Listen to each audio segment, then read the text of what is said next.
All right, it's taking its time. We kind of have we have those people digging for Wi-Fi, and sometimes I swear that they're interrupting sometimes our Wi-Fi here that is taking a little while. So it's just moving slowly.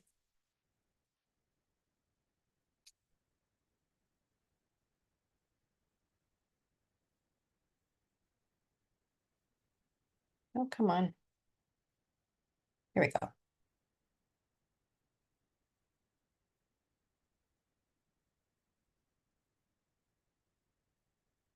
Moving slowly. I had to shut it off too. I had to make sure it was working, then I had to shut it off. So, yes, we are now live on YouTube, and we have our wonderful Dr. Velasquez back. Thank you for joining us. She's here for some Q&A. You have about half an hour, right? Great. Since she's been on before, she's already did an introduction. So I'm going to let her do maybe just do a quick, let us know how she's been doing with research or what she's been up to, and then we'll go with questions. You're on, you can unmute. There you go. Sounds good. Thank you, April. Hi, everyone. Hi, Beth, Michelle, Molly, Esther, and Karen. So I'm Dr. Velasquez. Since the pandemic, I have been doing mainly education, FND education, and I am a neurologist by training, clinical neurophysiologist. I'm licensed in the state of Delaware in the United States. And since the pandemic, I have been doing mainly education and research. So I have been teaching families, professionals, individuals, a model. A model derived from the scientific evidence, from what we know that causes FND, what we know that happens in the brain, and what we know about healing. So I have been teaching people, everyone this, and I'm doing research and asking, is this working? Like learning these things, is it being helpful? And then I'm seeing their improvement, and things thankfully are going well. So people are finding the material helpful. I'm thrilled always to get invitations to have Q&As because I love doing this. So thank you, April. Thank you, Bella. And I'll take any questions. I would love to hear whatever you would like to take from me being here, help you with however you think it's useful. That's awesome. I just to let you know, if our friend that I had mentioned earlier pops in, she did say that she would love, some questions or maybe some guidance or whatever. Until then, why don't you guys just whoever pops your hand up, be the first one to go ahead and ask any kind of questions you might have for her. Anybody have any questions? And if there are no questions, so you keep thinking, raise your hand, your computer hand, or physical hand. Well, I'll just mention this. Nobody's until I see hands. Karen and I were speaking about medications, and it's interesting how she was telling me that she was on in anti-seizure medication and she has non-epileptic seizures, and I'm like, because everybody, when I was diagnosed, all the doctors had told me there's no medication that helps with non-epileptic seizures. And it's interesting, as time goes, and you may have to do a switch with doctor, blah, blah, blah. And I've currently have done a switch that the new doctor wanted to put me on some. And I'm like, after 5.5 years of having this, I've never been on, well, I've probably tried 2 different ones that can act as anti-seizure and other things like gabapentin for pain. And what was it? They put me on Topamax as a prophylactic for migraines, not necessarily for the seizures, but I didn't do well for that. And then gabapentin no longer worked for me. But they wanted to try something different. And I'm like, nothing for the seizure. And now I find that I'm educating my new doctors, not them, me. It's interesting how quick they would be to try to put you on a medication without looking into more, especially if you're their first patient of this type of disability. Is Absolutely that correct. true? Yes, yes, this is what we're seeing, what patients are complaining about and what's common practice among my colleagues. But you said it, April. There are no approved medications for non-epileptic seizures or functional seizures, none, but they often use anti-epileptic medication for other functional or dysfunctional manifestations, disorders Right. under functional disorders umbrella, like pain, various pain syndromes. Mm-hmm. Gabapentin, which is an antiepileptic, for example, migraines, is also considered a functional disorder now. Topamax for migraine prophylaxis. So they are commonly used antiepileptic medications for other conditions that accompany functional seizures because we know that functional disorders tend to have many manifestations. People may have seizures and pain and headaches and fatigue and so on. The problem is that, yes, doctors have very little time to do investigation about, hey, what is really going on? Let's get to the bottom cause. So, and what they have in hand that is quick is medication. So they quickly prescribe.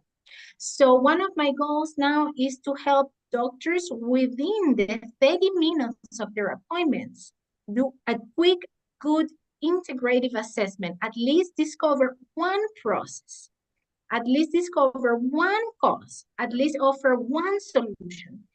The functional disorders, they have multiple causes, and Mm-hmm. multiple causes are going to need multiple solutions, at least one per visit. But giving medication without getting to a single root cause is not appropriate. It has to stop being done.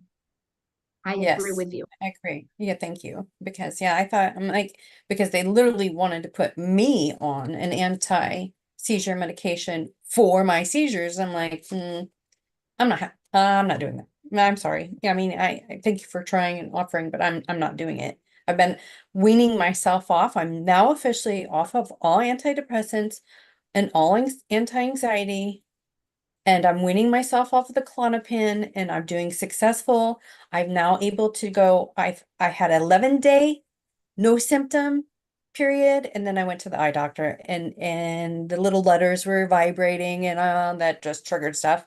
But then since the eye doctor, I've had now a whole week. And so what I found is that I feel more clarity. I feel mentally, emotionally excited. I feel more driven. I feel I've been using the books I've been reading to the group, the dialectical behavior, this book, the dialectical behavior therapy skills workbook. And of course, you know that I had read The Power of Now and Practicing the Power of Now, and I've been practicing it myself, and I find it refreshing, peaceful, exciting, uplifting, powerful. Like I bought it for my sister for her birthday this week. I mean, I can't say enough about it. It's been very, very helpful. So enough of me chicken. Exactly. Yes, yes, I agree. And Esther's hands, Yes. the computer hand, and then Molly. So Hi, this is Esther. Um, I'm just wondering what the chances are of pain going away in functional neurological disorder. It seems like every injury I get just doesn't want to go away. So first I had a back injury and then I can't handle the bumps. So then I recline for driving and then I get a tailbone sacral injury that doesn't want to go away. And then the next drive I was laying in the back of the van and I'm not sure. I think I might got a little bit of injury to the side of my legs and hips now because that's where the pressure was.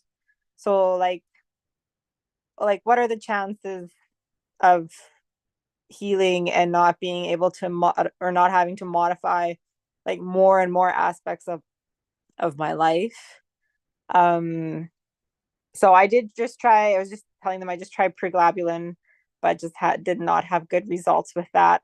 I do go to physio. Physio has helped me immensely with my back, but um I still have to modify, right? I still can't go over bumps or lift heavy things or it'll trigger my FND or pain. Um and the physio does use some sort of electrotherapy. So I was also wondering, like, is that something that, like, it's not TENS, but it's something like it. And then he's also used the one on my neck as well for the vagus nerve. So I was just wondering, like, what your opinions are on those types of therapies, I guess for FND in general, and also for pain, and what the prognosis is with proper care and physio, and what proper care would be for the pain for FND. Excellent, complex question. So there are no trials, there are no articles, there is no scientific evidence answering numbers in terms of prognosis, like how many people get better. And one of the reasons from the pain, and one of the reasons is because it is so heterogeneous, it is so diverse, the types of pains that are out there are functional in nature, that it is hard to measure and compare everyone. So there is no data as to prognosis specifically for functional pain, but if we consider functional neurological disorders, the prognosis is still suboptimal. Patients are not getting what they want. Patients are not getting better to a significant level with the modalities that are currently available. And patients find themselves having to try multiple different things. And why does this happen? All functional symptoms, all the dysfunction of the body, it happens and is the result of electricity, neuronal impulses traveling through various pathways, and they all need to be taken care of when someone has pain. There is the physical body pathways, the flesh. There is the autonomic nervous system pathways that are the ones that control the involuntary responses of muscle tone and temperature and sweating. These are involved in pain production and modulation. So the somatosensory of the physical body, the autonomic nervous system, the mind, knowledge, interpretation, perception of pain, how we deal with it, and also the emotions associated with pain. So it has to be all of it. It has to be comprehensive. This is why different modalities that touch on all these pathways work. Physical therapy, working on the body helps. Electricity also helps. But usually is missing the cognitive, conscious, and subconscious component. Getting to the bottom cause, it's usually missing the connection to the physical body, in that way, mind-body connection. The mind-body emotions connection is missing. The role of the environment and adjusting the environment is missing, because undoubtedly we have to see, okay, what happened? Why did I develop these injuries? What's happening in my body? So it has to be looked at from multiple angles. So what to do? It's hard now because very few people are doing this multimodal or multi-network integrative approach. But it has to be done. I feel that it's selfish and self-centered that I tell people, oh, like, you have to learn about this because providers are not doing it. Come to my courses and these things. It feels like marketing, but honestly, it is what I believe. This is why I left my practice and I started doing this. I stopped earning $10,000 a month to earning zero and doing research, because I believe it has to be, okay, what's your pain perception? What's the story of your lower back? What's the story of your sacral area? What's the story of your body? How are you feeling emotionally when you touch the body? What comes to mind in terms of strategies? There is inner wisdom in the body. The body can tell the mind about strategies that can heal more permanently, about what needs to be done in the environment. In addition to getting all that massage, the physical therapy, the attention to the area, we have to pay attention to environment, mind, emotions, and everything in an integrative manner. Has to be a little bit of self-investigation, really. This is what I believe. Yeah, and maybe I haven't answered your question fully, Esther. Thank you. Oh, yeah, I'm sorry. Thank you. Molly, did you want to tell me your question? Oh, maybe Molly, just 1 second. April sent a message a couple minutes ago saying, is it also chemical messages that are being misinterpreted with the neurons and the nervous system? Yes, it could be. It could be part of it. Definitely, huh? Uh, Definitely, there are things happening in the area that the brain needs to interpret it. There are messages. The pain has always been a messenger. It's a messenger that there is still something underneath that needs to be addressed that hasn't been discovered. It's like the kid running around with a thorn and crying because it's still there. And yeah, you have to take a lens, you have to find it, remove the cause. Yeah. Okay, Molly. Right. Mine is probably just a stupid one, but how does animals know how to help? Because I noticed this a lot with dogs that does not have any training know, hey, this person is going down, you need to wake them up. Oh, how do animals know how or when to come help their companion, the adult, especially service dogs? Yes, did I understand the question right? Yeah. Okay. This is actually a very good and interesting question, Molly. Thank you for asking it. So I believe it's you see, when we are in distress, when we're in distress, when we're uncomfortable, when we're not right, we send out actually multiple signals. This is some of the things that I study and I teach. Multiple signals. And dogs, they are always, whenever they are not sleeping, and even when they're asleep, they have heightened senses. Senses that hear these signals. It can be changes in pheromones, changes in sweat, changes in the chemical composition of our sweat glands. They have very sensitive smell. Whenever the body is in distress, we sweat in a certain manner, we release certain chemicals and hormones. They can feel these. Also changes in temperature, changes in heart rate. They may be able to feel these. There are changes in facial expression and our appearance, changes in color, changes in the subtle look of the eyes, pupillary dilation or constriction, hardening of the face, muscle tension. There could be many subtle changes that either increase or heighten senses, hearing, smell, and visual perception, they could detect it so quickly. Changes in breathing rate that we may emit when we're in distress, uncomfortable, they may be able to pick it up.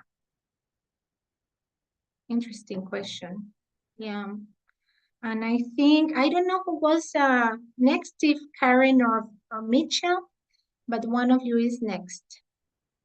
Hi, my name's Karen, and the Karen. question I have is,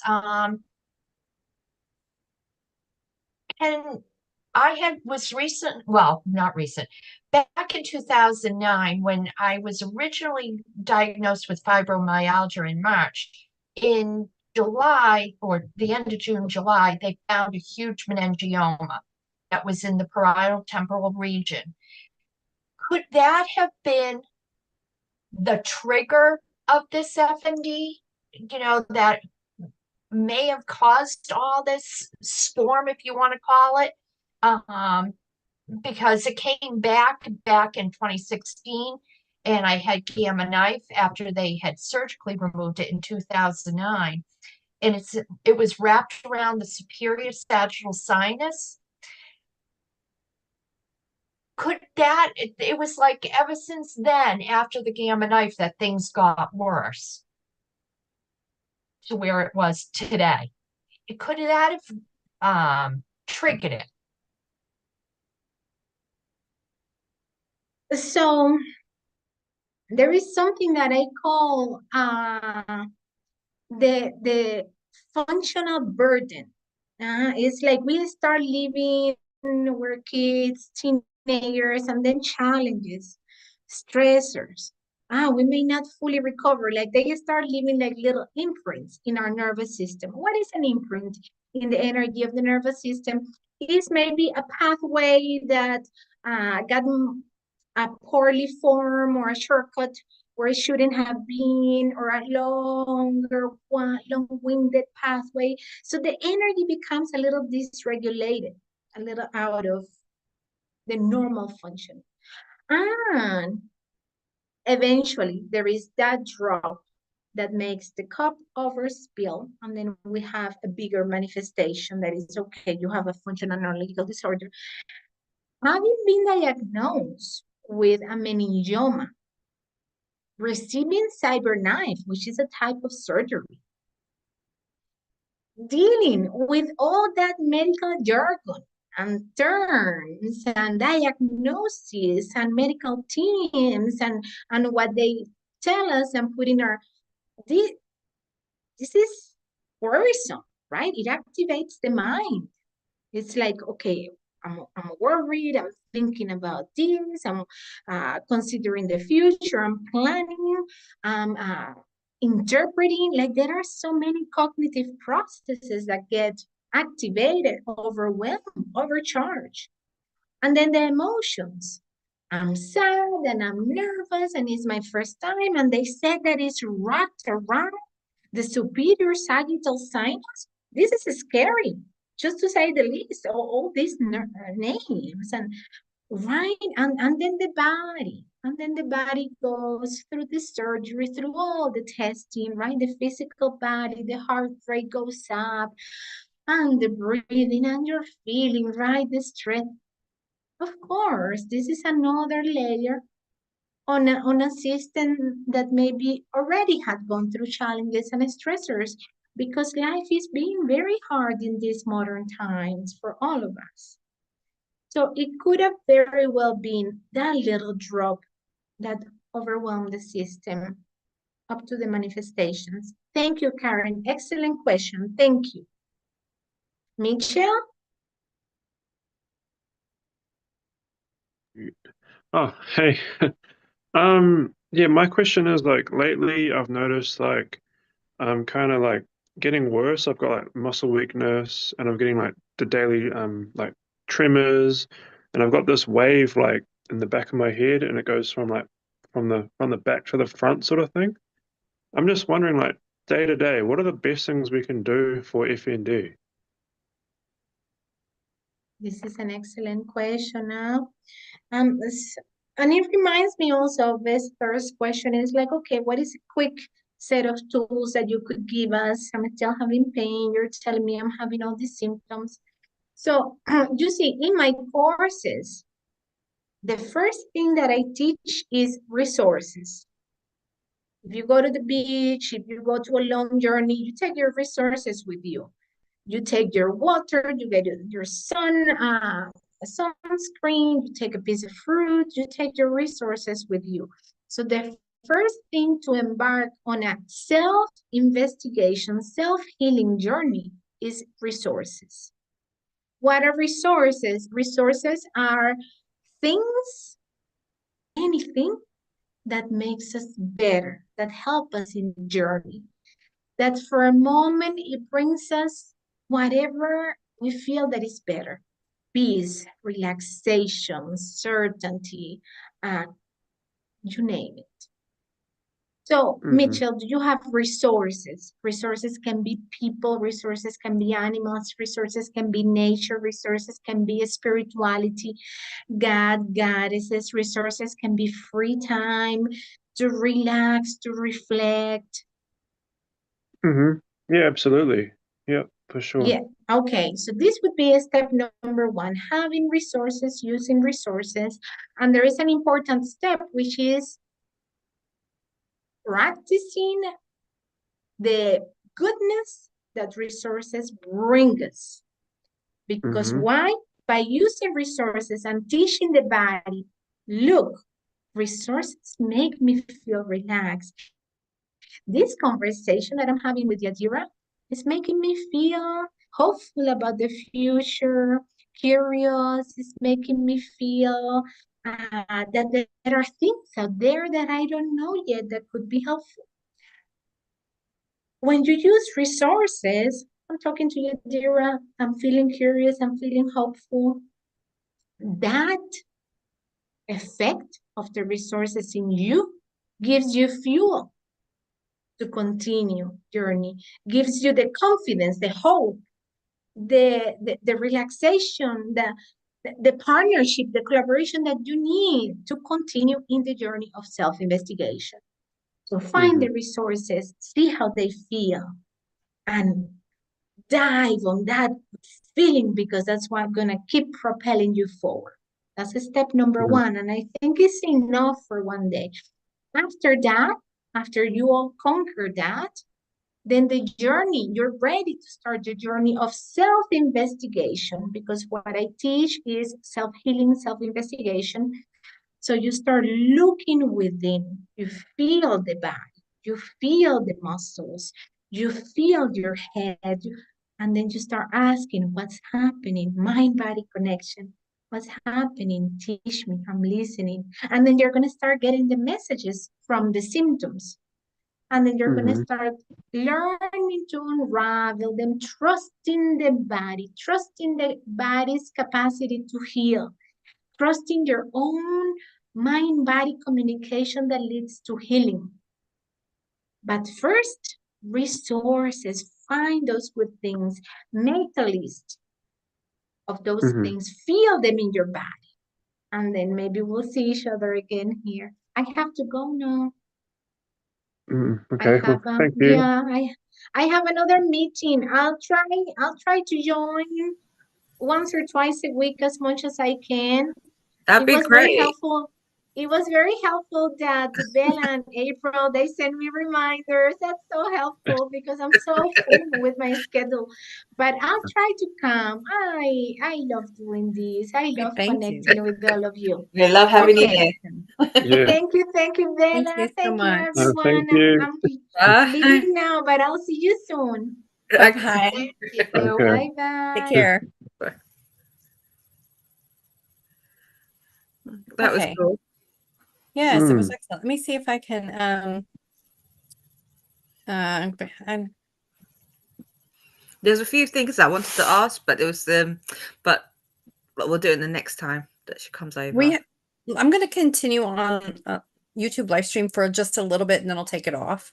Yeah, that's fine. This is a great time to follow, do some follow through with what she said and still make it known, to others and promoting awareness and things like that with FND. I didn't get a chance to ask either, but I know for me, it was interesting that she used the word imprint because to me, I feel I was told that it was some childhood abuse that I had. I have worked through all that, went through it, and so much so that it was like I became an advocate for children, made speeches about it, blah, blah, blah. And I'm very strong with that kind of stuff. When I had my head injury, that to me then might be what you called the imprint, where it jostles, if you guys have ever seen, there's videos on YouTube. It's really interesting to watch how head injuries they're like a continuous momentum injury because once you have the first impact, you've got like say you hit your head here, that's where I was hit. You get the whiplash, you've got the neck going. Once that stops, the brain's still going inside. And once that stops, the neurons are still going inside. And those neurons then get miscombobulated. And I was told I had a TBI at the cellular level, which is, you know, a more mild one. But it does affect your like executive functioning type skills, like your ability to short-term memory, planning, which is like a nightmare for teachers because, you know, you have to plan, you have to be punctual. There's just so many things you have to do. What I also noticed shortly after my head injury was, you know, I worked with students with emotional behavior disorders, and you have to have patience of Job to work with those kiddos. My patience level was practically zero after the head injury. Of course, I didn't go back immediately. It was like something I had to slowly work back into the classroom and doing a lot of paperwork instead of with the kiddos. But I was very short fused. I was easily irritable, and I was never irritated before. And I went with this new way of life almost 3 full years before what I think was the next imprint. We had to do a sudden move. It was sudden because it was one of those, you get the notice on the door. And I was living with family, and it was a 6-bedroom home, 3-bath, huge 2-car garage, 2 families living in there. And we had to, like, I had to be the one that sat there and said, okay, well, let me look at the papers, because I wasn't the one rented. So I was like, okay, let me look at the papers and just figure out, do we have anything we can work with? And no, we didn't. So it's like, okay, so the next step is, now let's plan the move. We've got X amount of hours, like, you know, a day and a half to pack everything and be out. And I stayed up for over 36 hours. And for the last 3 years from the head injury on, I had been practicing listening to my body. But now here I'm in a position where you can't listen to your body because you've got a time constraint. And so I was packing, helping the kids pack, helping everybody else pack, and then starting to organize where all this stuff was going to go, because we didn't even have a place to go either. So we had to coordinate storage units. We had to get trucks, you know, all these things. And then it get down to the last few hours, and we didn't. And that's when I first felt my first weird sensation in my head, that I first thought, okay, I am tired. And I had been up maybe 24 hours at that point. I am tired. Maybe I'm overcome by heat, because here we are in Florida. And I'll just eat something, get a drink, wait, cool off for a little bit. And I did that, and that feeling went away. And then we continued, and I made the plans to, like, let's start moving everything outside, because they're going to be here soon to lock the doors, and we want our stuff. So whether it's packed or not, just get it outside. We'll pack it outside. So we did that. Then we went to my mom's after so long, and it was like, okay, I just need sleep. I know I stink, and I know I'm hungry, and I need sleep. But the most important thing was I need sleep. So I lied down, took a little bit of a nap, and I remember my daughter waking me up saying, you need to go, Mom, go get another storage unit. I had to go sign before the office closed for a 3rd unit for the 3, for the 2 families. And so when I went there and I went in, and I had that feeling come back again. And I was just there with my brother-in-law, and I had that strange feeling in my head, that same feeling. So I'm like, okay, April, what do you tell your students when they're feeling, you know, not right? Find a focal point, do some deep breathing. So I did this, and they have a high counter. And I remember putting my arm down and laying my head down, looking at a painting on the wall.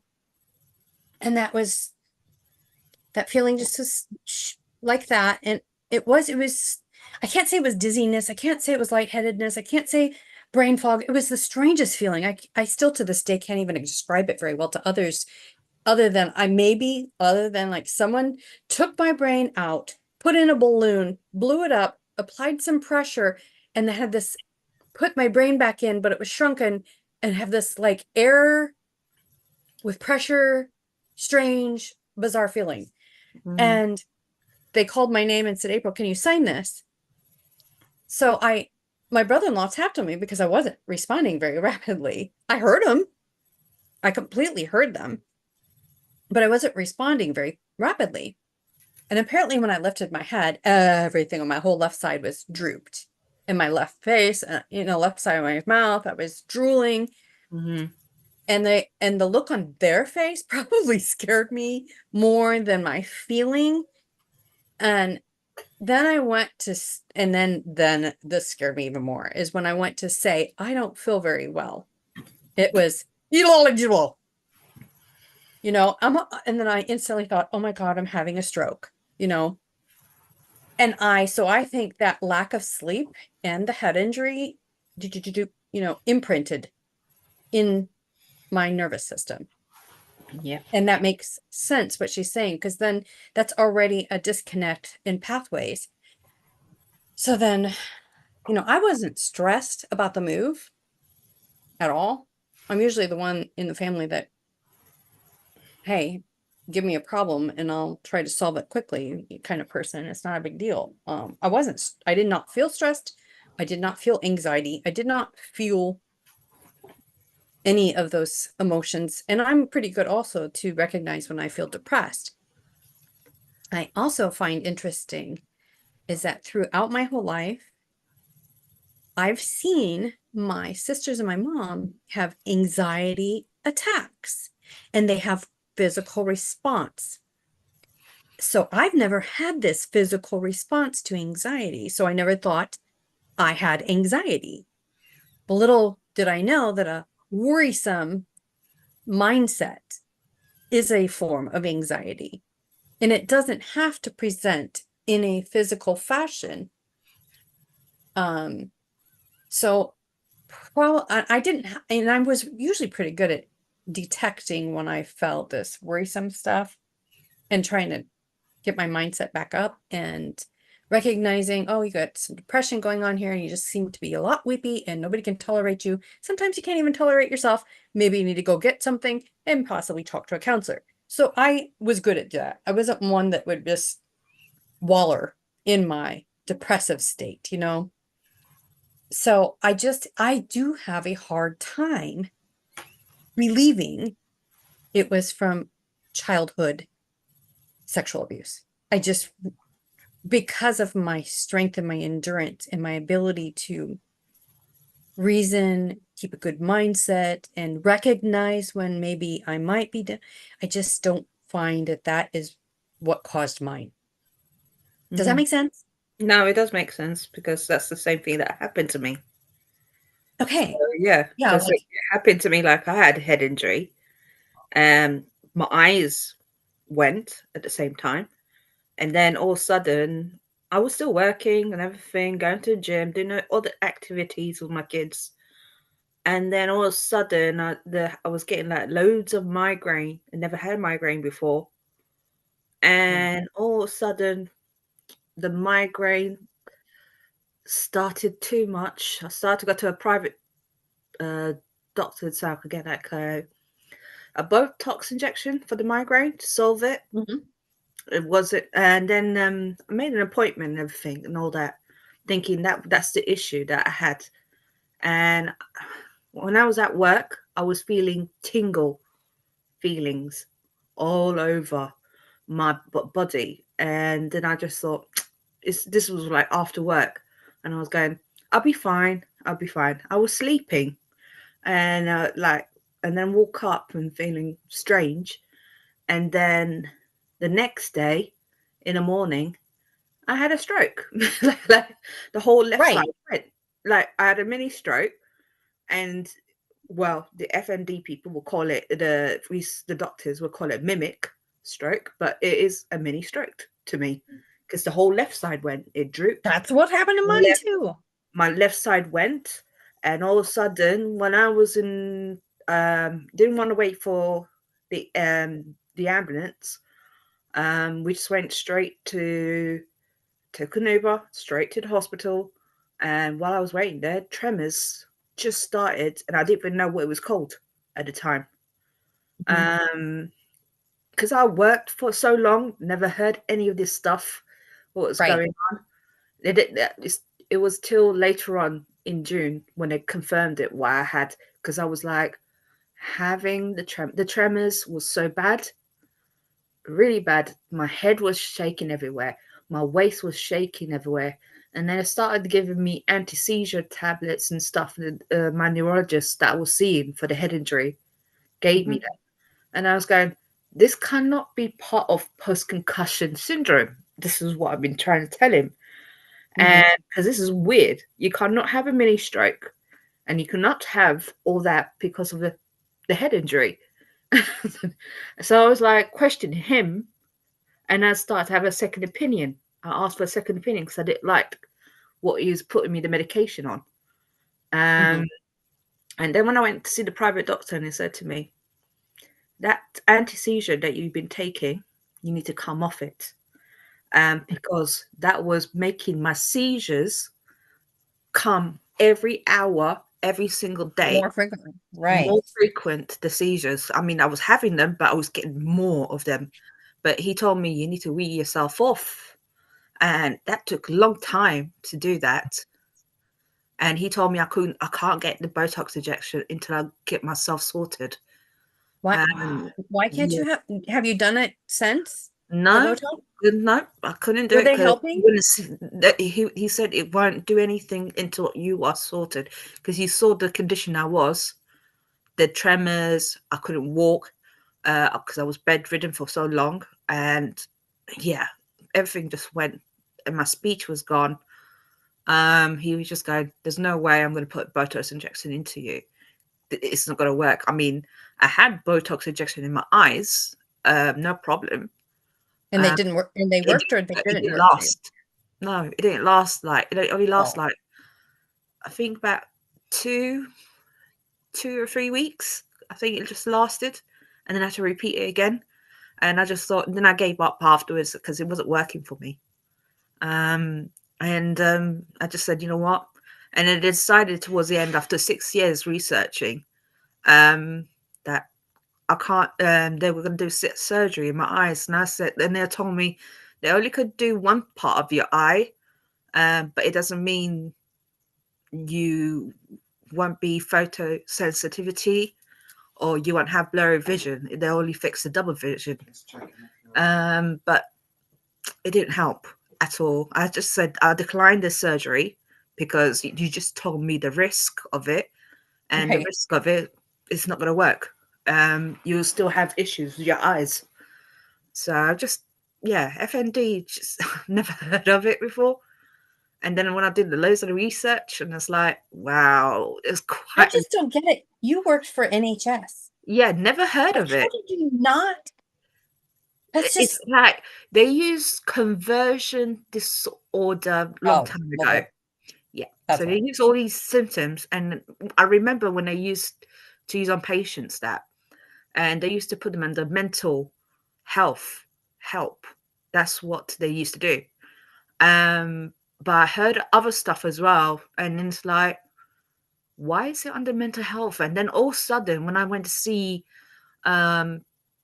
is it Professor Edwards' colleagues at St. John's Hospital, and they're the one who actually told me, you got FND. They diagnosed me with FND because of my gait disorder, everything. They were explaining I told them all the symptoms, made a list of all the medications I'm taking, and they tested me out, and I said, oh, you got FND. And I was like, what's the FND? Never heard of it, because that was never in the medical term kind of thing. Yeah. So it's like, when was that? Because I know that that FND was because for me, the head injury started 2017. 2018 is when FND was mentioned to me in June. It wasn't, they never heard, no one's really heard of it. Not even my own practice I was working, never heard of it. So it was kind of strange.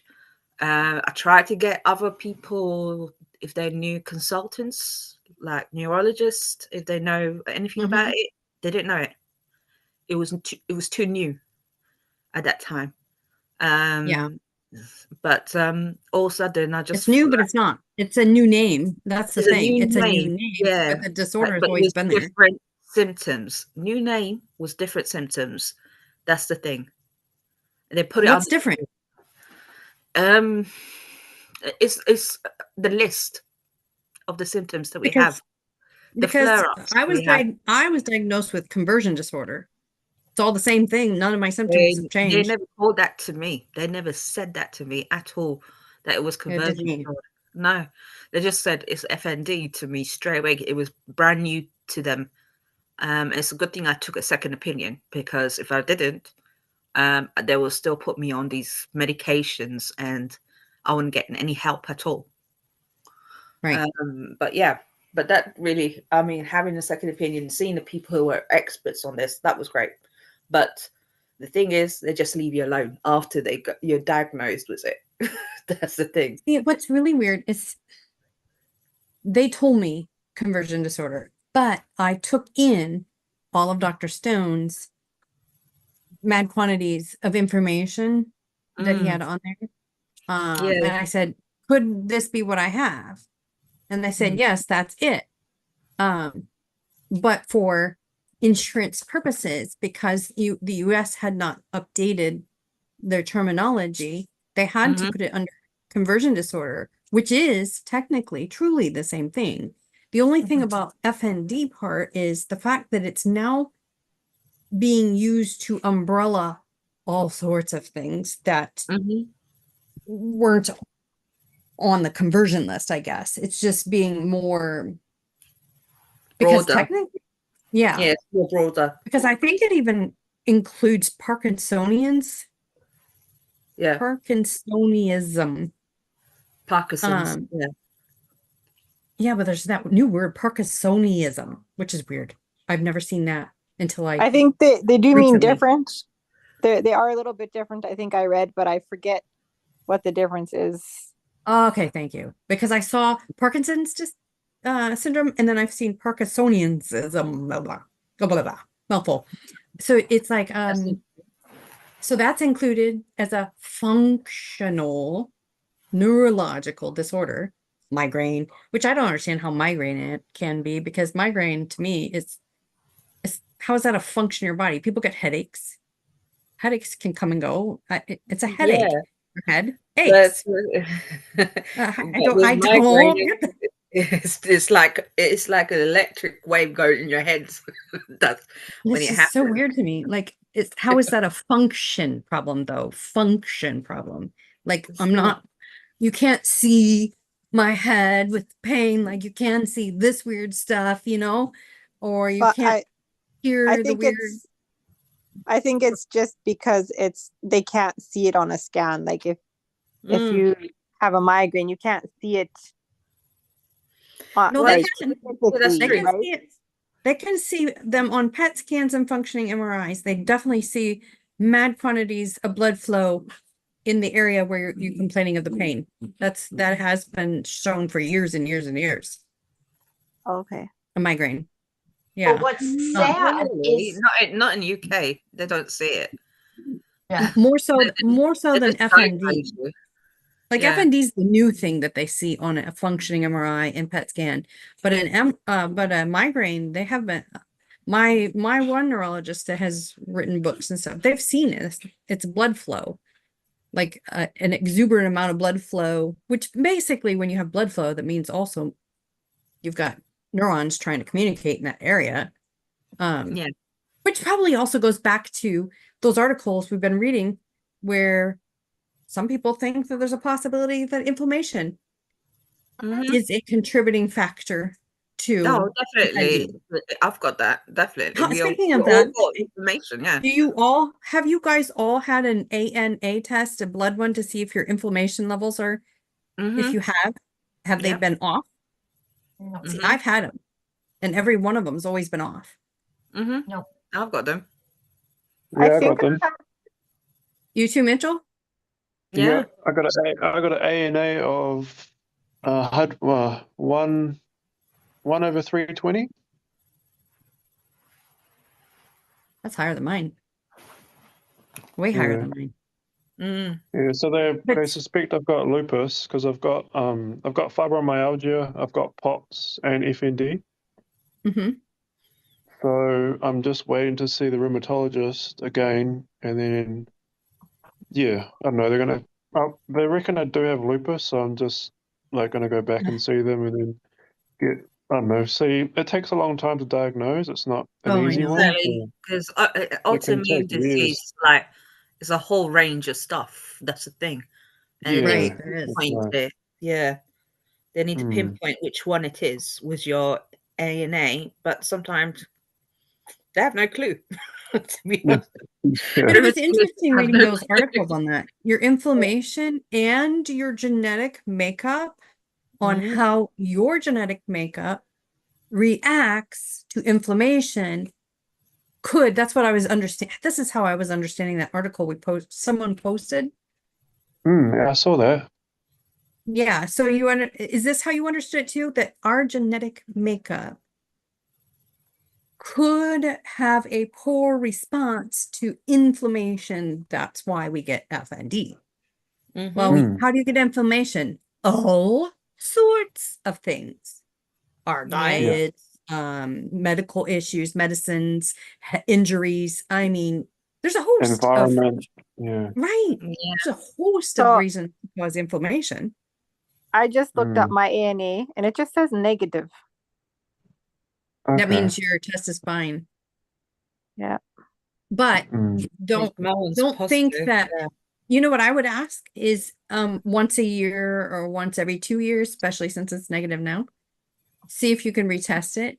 See, initially mine were negative and then they started becoming positive.